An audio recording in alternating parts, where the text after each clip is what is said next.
અમદાવાદમાં પણ વરસાદી માહોલ છવાયો છે। પકવાન ઇસ્કોન સિંધુ ભવન વિસ્તારમાં વરસાદ વરસ્યો। અમદાવાદ એસજી હાઈવે વિસ્તારમાં વરસાદ વરસ્યો। વરસાદને કારણે વાતાવરણમાં ઠંડક પ્રસરી છે। અત્યાર સુધી અમદાવાદીઓ જે બફારા અને અસહ્ય ઉકળાટથી પરેશાન હતા, હવે આખરે વાતાવરણમાં ઠંડક પ્રસરતા તેમને રાહત મળી છે। પકવાન ઇસ્કોન સિંધુ ભવન વિસ્તારમાં વરસાદ પડ્યો। અમદાવાદના એસજી હાઈવે વિસ્તારમાં ઠેક ઠેકાણે વરસાદ નોંધાયો। અમદાવાદના એસજી હાઈવે સહિતના વિસ્તારોની અંદર ધીમી ધારે વરસાદ છે તેની શરૂઆત થઈ છે। જે પ્રકારના હાલ દ્રશ્યો જોઈ શકાય છે કે રાજપથ ક્લબની પાછળ આવેલો રસ્તો કે જે રિંગ રોડને જોડે છે ત્યાં વરસાદી માહોલ જે છે જોવા મળી રહ્યો છે। અમદાવાદના ખાસ કરીને પશ્ચિમ વિસ્તારની જો વાત કરવામાં આવે તો અમદાવાદના પશ્ચિમ વિસ્તારની અંદર પકવાન હોય, ઇસ્કોન છે, સિંધુ ભવન રોડ સહિતના જે વિસ્તારોમાં ધીમી ધારે વરસાદ જે છે તે જોવા મળી રહ્યો છે।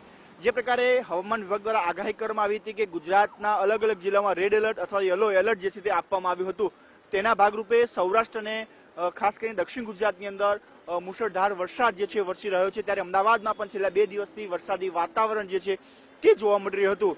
તે વરસાદી વાતાવરણના ભાગરૂપે આજે અમદાવાદની અંદર પણ ગઈકાલે જે છે એ હવામાન વિભાગ દ્વારા ઓરેન્જ એલર્ટ આપવામાં આવ્યું હતું, પરંતુ 2 દિવસથી વરસાદી વાતાવરણ વચ્ચે ક્યાંક ધીમી ધારે વરસાદ જે છે વરસી રહ્યો હતો। ત્યારે આજે ફરી એક વખત અમદાવાદ શહેરના પશ્ચિમ વિસ્તારની અંદર જેમાં ખાસ કરીને એસજી હાઈવે જે વિસ્તાર છે ત્યાં વરસાદી માહોલ જે છે જોવા મળી રહ્યો છે। જે પ્રકારે ગરમીનો ઉકળાટ હતો અને વરસાદ વરસતા વાતાવરણમાં પણ ઠંડક જે છે એ પ્રસરેલી જોવા મળી રહી છે। હવામાન વિભાગ દ્વારા પણ આગામી જે 24 કલાક છે જે અમદાવાદ શહેર સહિતના જે જિલ્લાઓ છે ત્યાં ઓરેન્જ એલર્ટ આપવામાં આવ્યું છે, જ્યારે દક્ષિણ ગુજરાત અને ખાસ કરીને જે સૌરાષ્ટ્રના જે જિલ્લાઓ છે ત્યાં પણ રેડ એલર્ટ જે છે આપવામાં આવ્યું છે।